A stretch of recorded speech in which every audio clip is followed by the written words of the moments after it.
Imaginez que vous vous trouvez dans une salle pleine de gens, des conversations incessantes, des notifications constantes, des opinions extérieures sur la manière dont vous devriez vivre. Voilà le monde dans lequel nous vivons aujourd'hui. Un flot interminable de bruit qui vous empêche rarement d'entendre vos propres pensées. Mais que se passerait-il si vous arrêtiez simplement, si vous décidiez de rester seul, volontairement? À l'opposé d'une société qui vous pousse sans cesse vers des connexions superficielles, il existe une vérité que peu d'hommes modernes comprennent. La solitude peut être votre plus grand allié dans la construction d'une force intérieure. Il ne s'agit pas d'un isolement dépressif ou d'une fuite sociale. Il s'agit de la solitude consciente, celle que les philosophes stoïciens d'il y a plus de 2000 ans reconnaissaient déjà comme essentielle au développement d'un homme vertueux. Lorsque, exilé sur l'île d'Ouessant, une petite île rocheuse, Maurice Rouff ne perdit pas de temps à se lamenter sur son sort.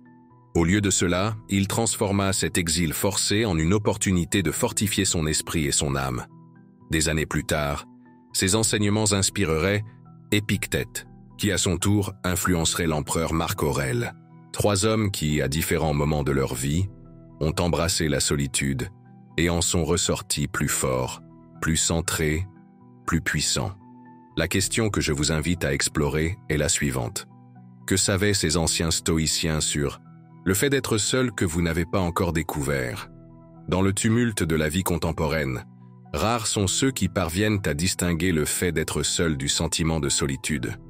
Ce sont des expériences fondamentalement différentes. La solitude est un état émotionnel négatif, marqué par le sentiment de vide et de déconnexion. La solitude, en revanche, est un choix conscient, un espace que vous créez pour vous-même, libre des attentes et des jugements extérieurs. C'est dans cet espace que vous retrouvez votre véritable essence. Pensez à Sénèque, qui écrivait « C'est précisément dans les temps de bonheur que nous devons nous fortifier contre l'adversité ». Il savait que les moments de retrait volontaire étaient un entraînement pour les situations où l'isolement ne serait pas un choix. Lorsque vous apprenez à être à l'aise en votre propre compagnie, aucune circonstance extérieure ne pourra ébranler votre paix intérieure. Qui n'a jamais ressenti cette agitation en étant seul, ce besoin presque compulsif de vérifier son téléphone, d'allumer la télévision ou de chercher quelque forme de distraction? Ce malaise révèle quelque chose de profond. Nombreux sont les hommes aujourd'hui qui ne savent pas qui ils sont lorsqu'ils ne sont pas observés. Ils ont construit leur identité comme le reflet des attentes d'autrui, et en l'absence de ces références externes, ils se sentent perdus. Le stoïcisme offre une voie différente. Dans la solitude, vous avez l'opportunité de confronter vos peurs, d'examiner vos valeurs et de recalibrer votre boussole intérieure. Sans le bruit constant des opinions extérieures, vous pouvez enfin écouter la voix de votre propre raison, celle qui a toujours été là, mais qui n'a que rarement trouvé l'espace pour s'exprimer. Mais ne vous y trompez pas. La pratique de la solitude ne signifie pas s'isoler complètement du monde. Les stoïciens n'ont jamais préconisé de renoncer à ses responsabilités sociales. Au contraire, ils comprenaient que le retrait périodique était précisément ce qui permettait une participation plus vertueuse à la communauté. Après des moments de réflexion solitaire, vous revenez à la vie sociale avec plus de clarté, plus de détermination, et moins sensible à la manipulation ou à la pression des groupes. Il est important de distinguer entre différents types de solitude. Il y a la solitude réactive, celle que l'on cherche pour fuir des situations désagréables ou des émotions difficiles. Cette forme ne nous fortifie que rarement, car elle n'implique pas de confrontation consciente, mais seulement une évasion. En revanche, la solitude proactive, recherchée délibérément comme une pratique d'autocultivation, est celle qui engendre une croissance authentique.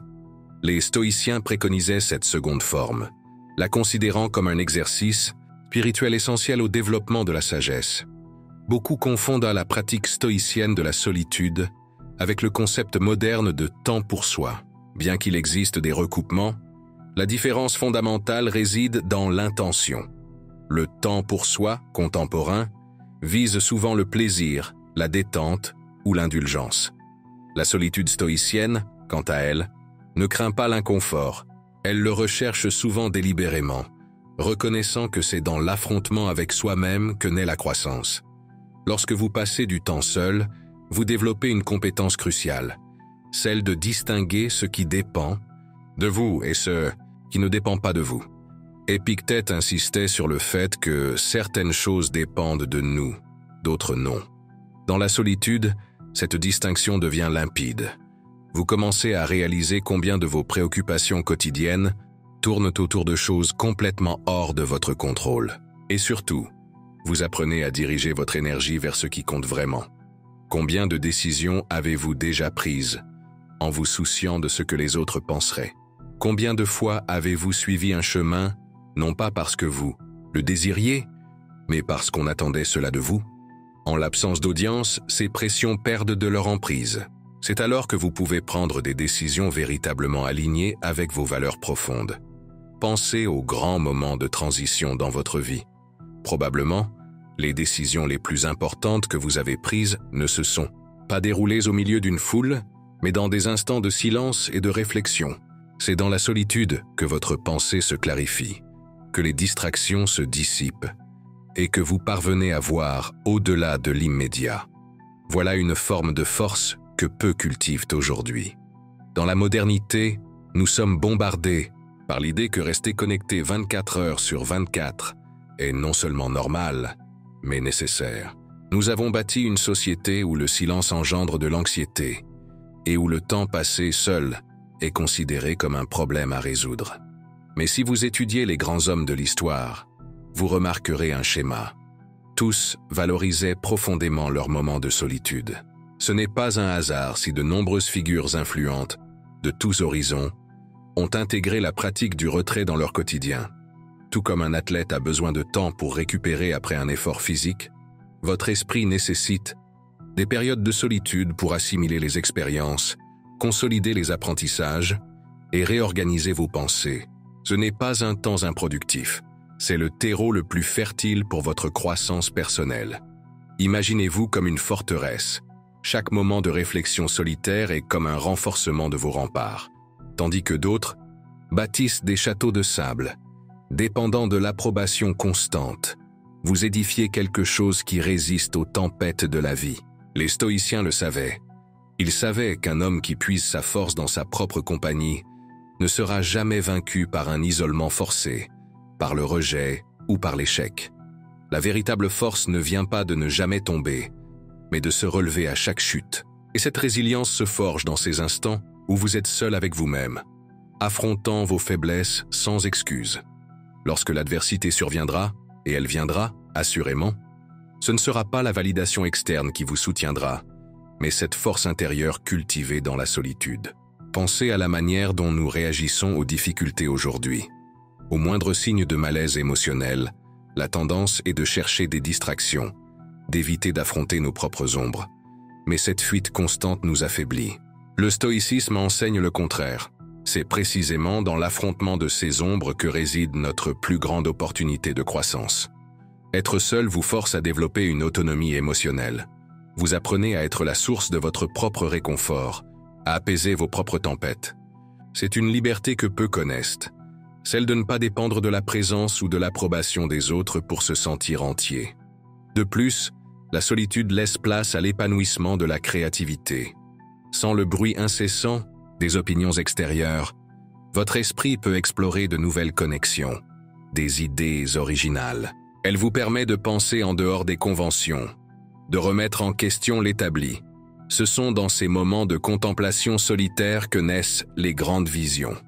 Observez comment votre entourage redoute le silence.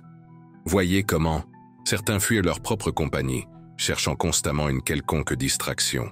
Cette peur révèle une fragilité fondamentale, l'incapacité à se confronter à soi-même. En cultivant une pratique consciente de la solitude, vous vous distinguez de la masse.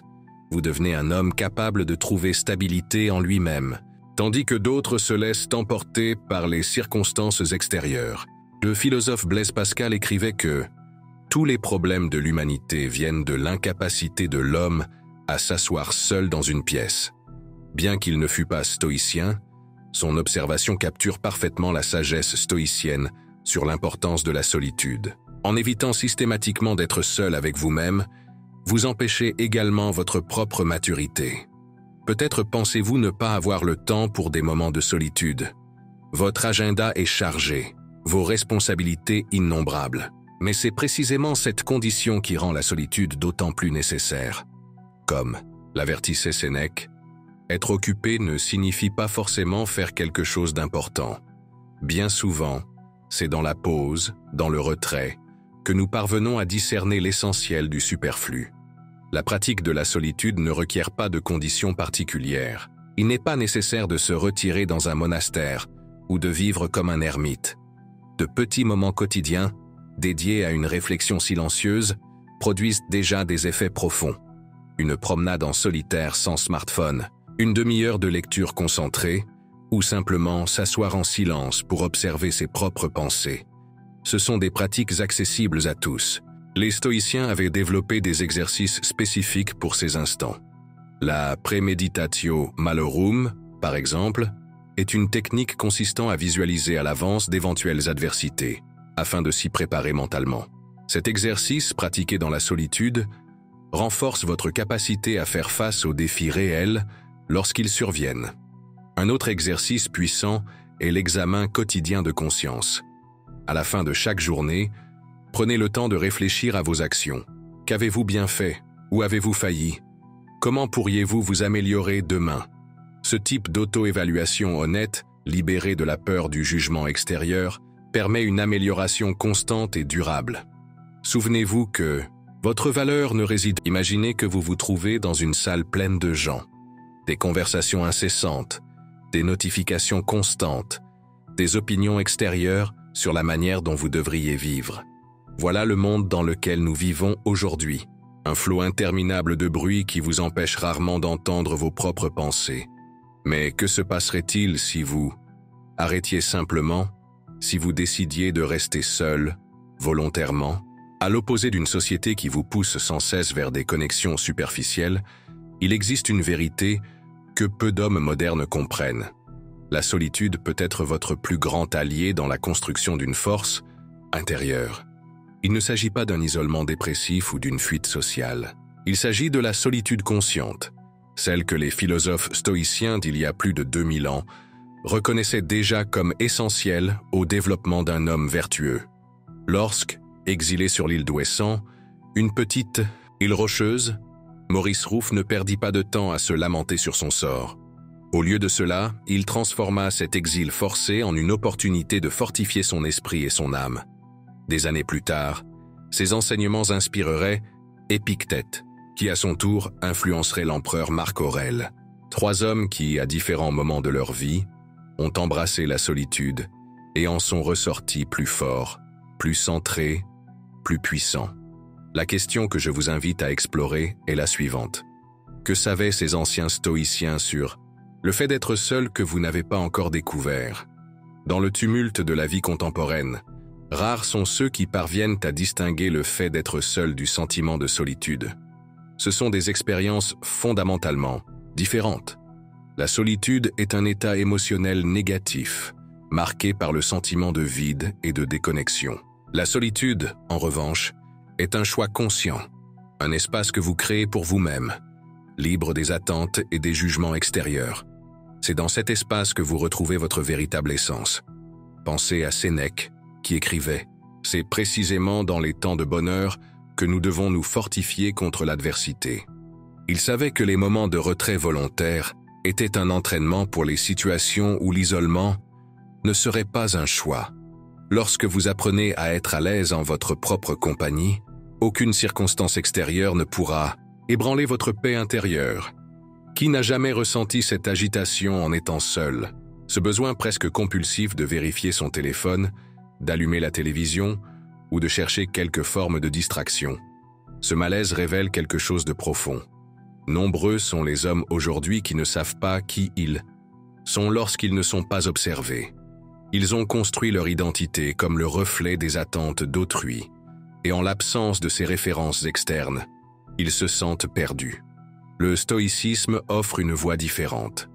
Dans la solitude, vous avez l'opportunité de confronter vos peurs, d'examiner vos valeurs et de recalibrer votre boussole intérieure. Sans le bruit constant des opinions extérieures, vous pouvez enfin écouter la voix de votre propre raison, celle qui a toujours été là, mais qui n'a que rarement trouvé l'espace pour s'exprimer. Mais ne vous y trompez pas. La pratique de la solitude ne signifie pas s'isoler complètement du monde. Les stoïciens n'ont jamais préconisé de renoncer à ses responsabilités sociales. Au contraire, ils comprenaient que le retrait périodique était précisément ce qui permettait une participation plus vertueuse à la communauté. Après des moments de réflexion solitaire, vous revenez à la vie sociale avec plus de clarté, plus de détermination et moins sensible à la manipulation ou à la pression des groupes. Il est important de distinguer entre différents types de solitude. Il y a la solitude réactive, celle que l'on cherche pour fuir des situations désagréables ou des émotions difficiles. Cette forme ne nous fortifie que rarement, car elle n'implique pas de confrontation consciente, mais seulement une évasion. En revanche, la solitude proactive, recherchée délibérément comme une pratique d'autocultivation, est celle qui engendre une croissance authentique.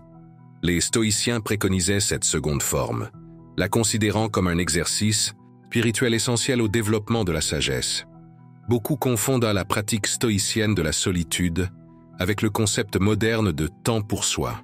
Bien qu'il existe des recoupements, la différence fondamentale réside dans l'intention. Le temps pour soi, contemporain, vise souvent le plaisir, la détente ou l'indulgence. La solitude stoïcienne, quant à elle, ne craint pas l'inconfort.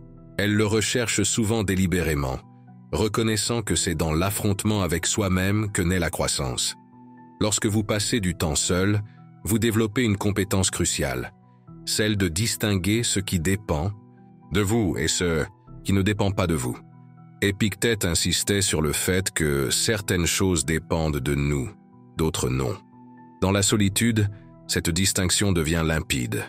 Vous commencez à réaliser combien de vos préoccupations quotidiennes tournent autour de choses complètement hors de votre contrôle. Et surtout, vous apprenez à diriger votre énergie vers ce qui compte vraiment.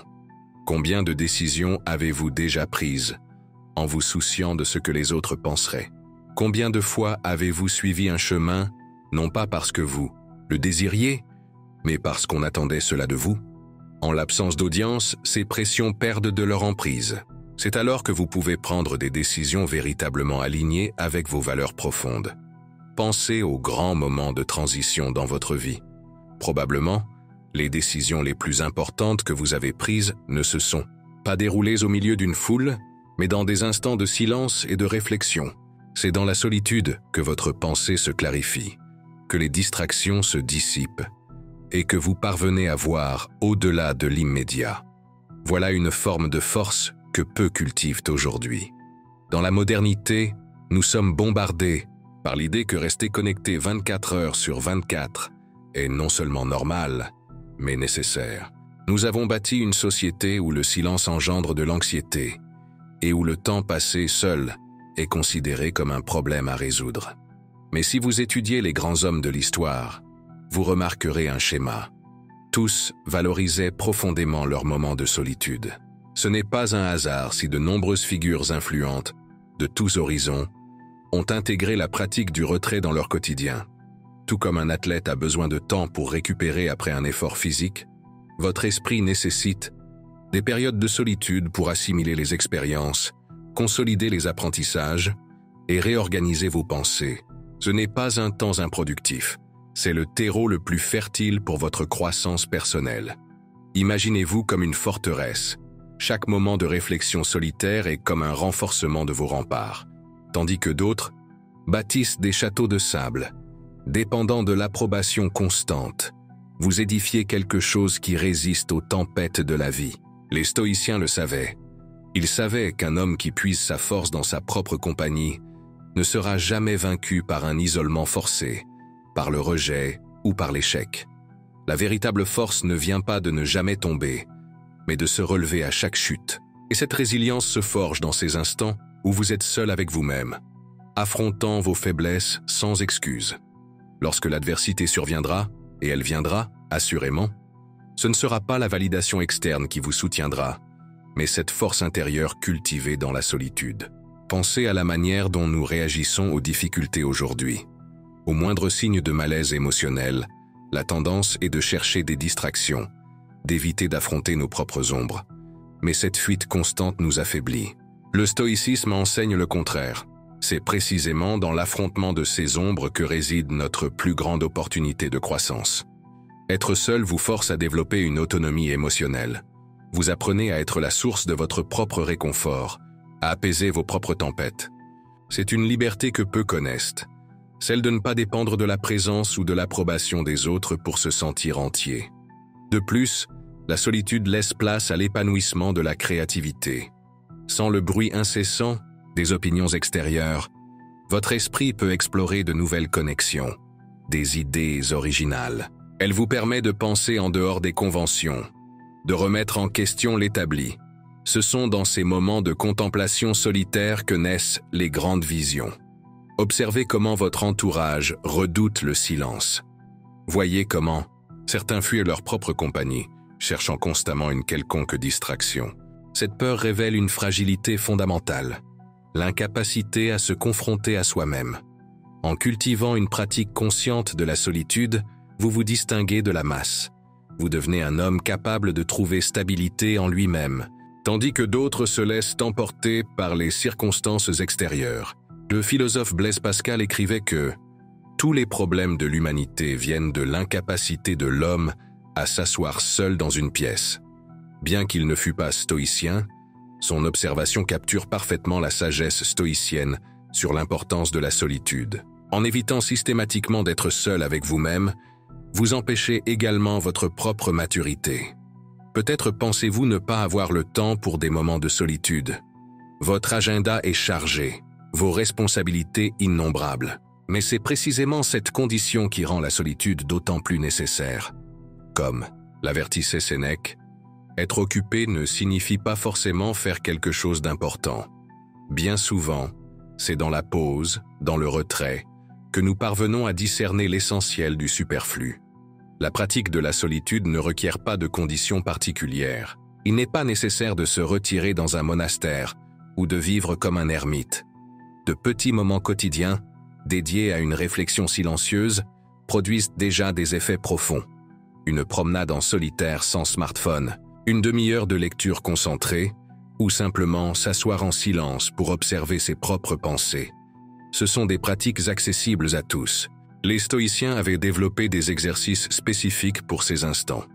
La premeditatio malorum, par exemple, est une technique consistant à visualiser à l'avance d'éventuelles adversités, afin de s'y préparer mentalement.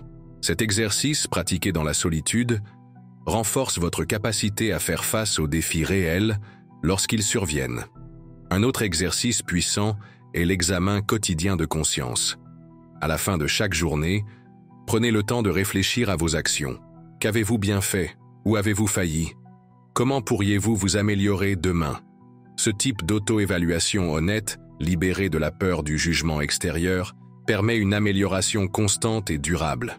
Souvenez-vous que votre valeur ne réside pas dans les accomplissements extérieurs ou la reconnaissance sociale. Ce sont, selon Épictète, des éléments hors de votre contrôle. Votre véritable valeur se trouve dans le développement de vos vertus intérieures, sagesse, courage, justice et modération. Et c'est dans les moments de solitude que ces vertus sont le plus profondément examinées et cultivées. Vous avez sans doute remarqué, à un moment ou à un autre, comment certaines personnes semblent inébranlables face aux tempêtes, tandis que d'autres se désespèrent au moindre contretemps. Ces individus conservent une sérénité admirable. Ce qui les distingue, ce n'est pas l'absence de problème, mais la présence d'une force intérieure forgée dans la solitude. Ils n'ont pas besoin d'une validation constante, car ils ont appris à se valider eux-mêmes. N'est-ce pas là la véritable force? Non pas la capacité